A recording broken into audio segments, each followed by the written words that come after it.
Em nome do Pai, do Filho e do Espírito Santo. Amém. Segundo Reis, capítulo 10. Havia em Samaria 70 filhos de Acabe. Jeiel escreveu uma carta e mandou-a a Samaria, aos magistrados da cidade, aos anciões e aos preceptores dos filhos de Acabe.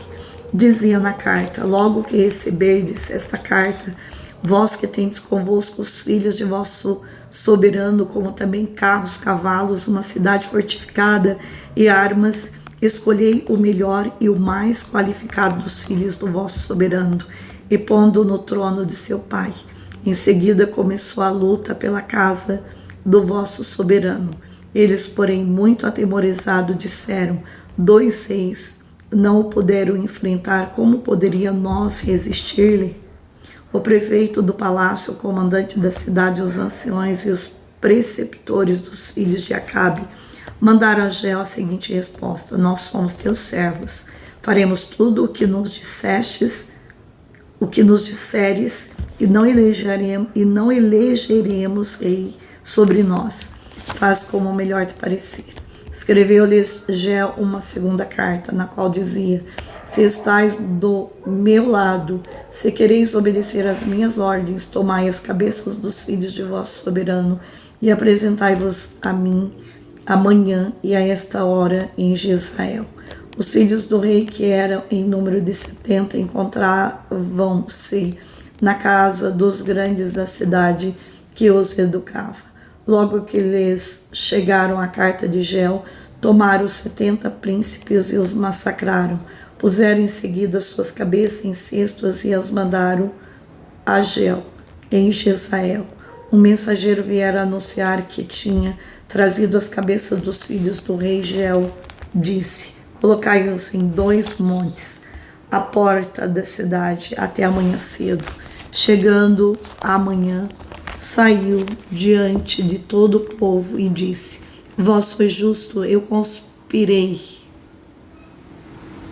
Vós sois justo, eu conspirei contra o seu soberano e o matei.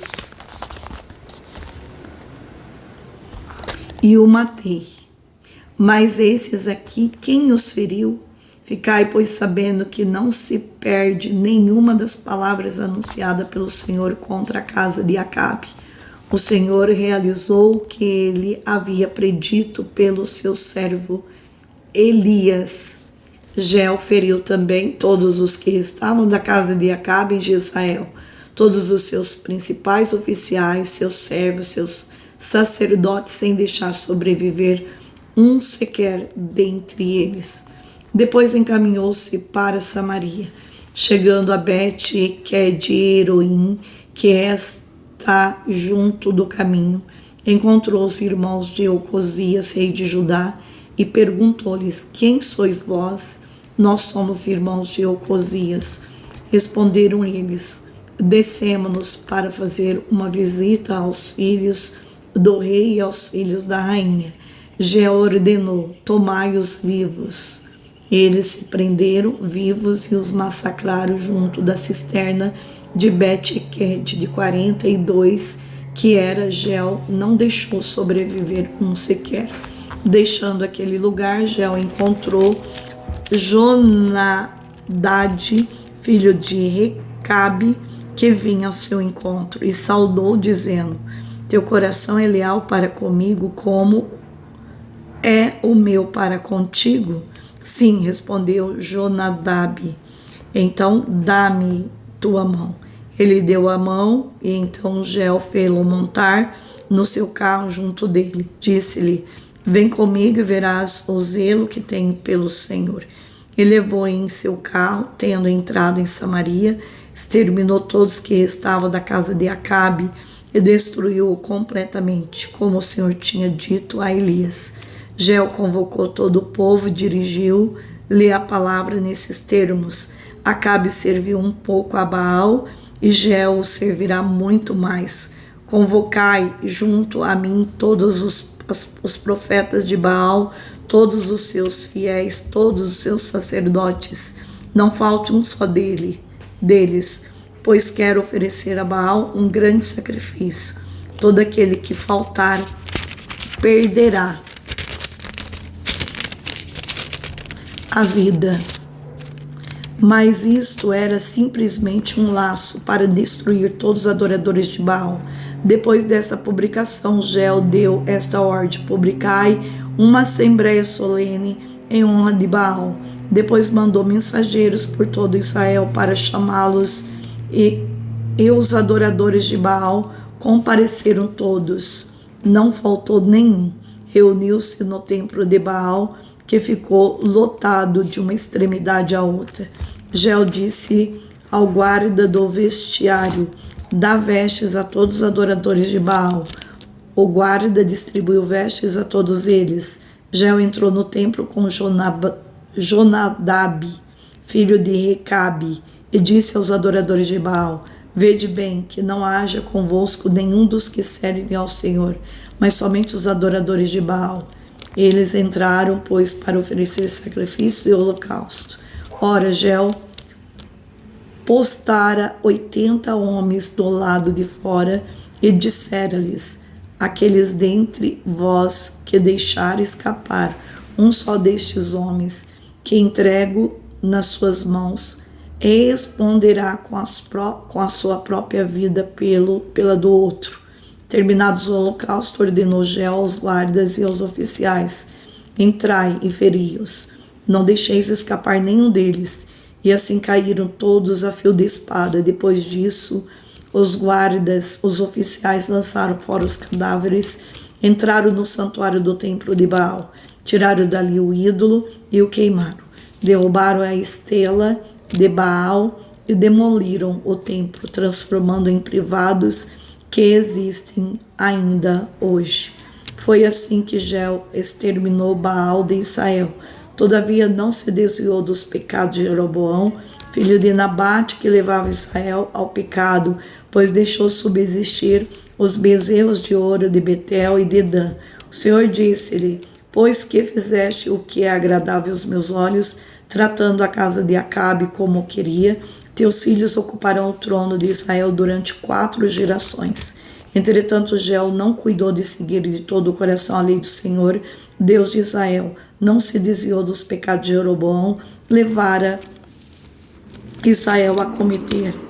Por aquele tempo, o Senhor começou a diminuir o território de Israel, e Azael derrotou com toda a fronteira, desde Jordão até o Oriente, submeteu toda a terra de Galaade, de os gadenses, os rebenitas e os monasseitas, desde Aroer, que estava sobre a torrente do Arnon, isto é, a terra de Galaade e Bazã. O restante da história de Geu, tudo o que ele fez, todos os seus feitos, tudo se acha consignado no livro das crônicas dos reis de Israel. Geu adormeceu com seus pais e foi sepultado em Samaria. Seu filho Joacás sucedeu-lhe no trono. Geu reinou 28 anos em Samaria. Palavra do Senhor. Graças a Deus. Este é o cumprimento da profecia de Elias, que nenhum dos descendentes masculinos de Acabe sobreviveria. 1 Reis 21, 17 a 24. Em seu zelo, Geu ultrapassou a ordem do Senhor com este derramamento de sangue. O profeta Oséias mais tarde anunciou a punição sobre a dinastia dele por causa desta matança sem sentido. Oséias 1, de 4 a 5. Muitas vezes na história, o povo tem misturado a fé com a ambição pessoal, o poder ou a crueldade, sem o consentimento ou a bênção de Deus. É errado usar o nome do Senhor ou a Bíblia para justificar a opressão. Quando as pessoas atacam o cristianismo por causa das atrocidades que os cristãos cometeram, devemos ajudá-las a ver que estes homens e mulheres usavam a fé para seus próprios fins políticos e não para seguir a Cristo. Jonadab foi um homem que, como Geu, foi zeloso em seguir a Deus, demonstrou seu zelo por separar a si mesmo e sua família da cultura materialista e adoradora de ídolos. Criou um grupo denominado os Recabitas, assim chamado pelo nome de seu pai, Recabe, os quais lutaram para matar suas vidas puras. Separadas das pressões e tentações sociais, Jeremias 35 dá-nos um exemplo de sua dedicação a Deus por causa de seu empenho. Deus prometeu-lhes que sempre teria descendentes para adorar o Senhor.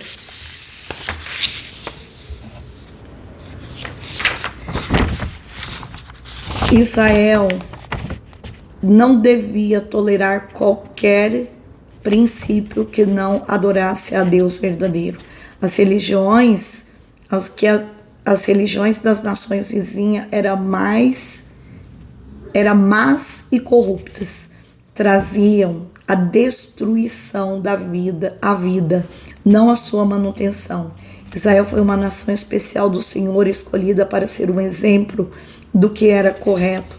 Mas os reis de Israel, os sacerdotes e os anciões, primeiro o toleravam e depois incorporavam as crenças pagãs de seus vizinhos. Logo tornaram-se indiferentes ao caminho de Deus. Devemos ser completamente intolerantes com o pecado e removê-lo de nossas vidas.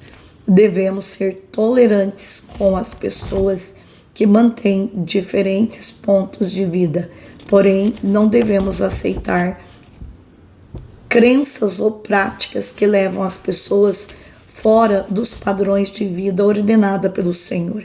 Porque Geu, como está no versículo 28 a 29, destruiu os ídolos de Baal, mas não eliminou os bezerros de ouro em Betel e Dan. Os seus motivos talvez foram mais políticos do que espirituais. Primeiro, se ele tivesse destruído os bezerros de ouro, seu povo provavelmente viajaria para o templo em Jerusalém, no rival reino do sul, e adoraria lá. Esta foi a causa por que Jeroboão os instituiu em primeiro lugar. 1 Reis 12, 25 a 33. Segundo, a adoração a Baal foi associada à dinastia de Acabe, e assim era politicamente vantajoso destruí-la.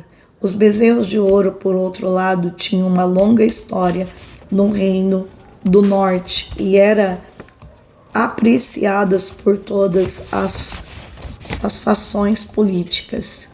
Terceiro, a adoração a Baal aborrecia o Senhor, mas a intenção de muitos era que os bezerros de ouro fossem uma representação visível do próprio Deus, ainda que a lei dissesse claramente que tal adoração era idolatria. Êxodo 20, do 3 a 6.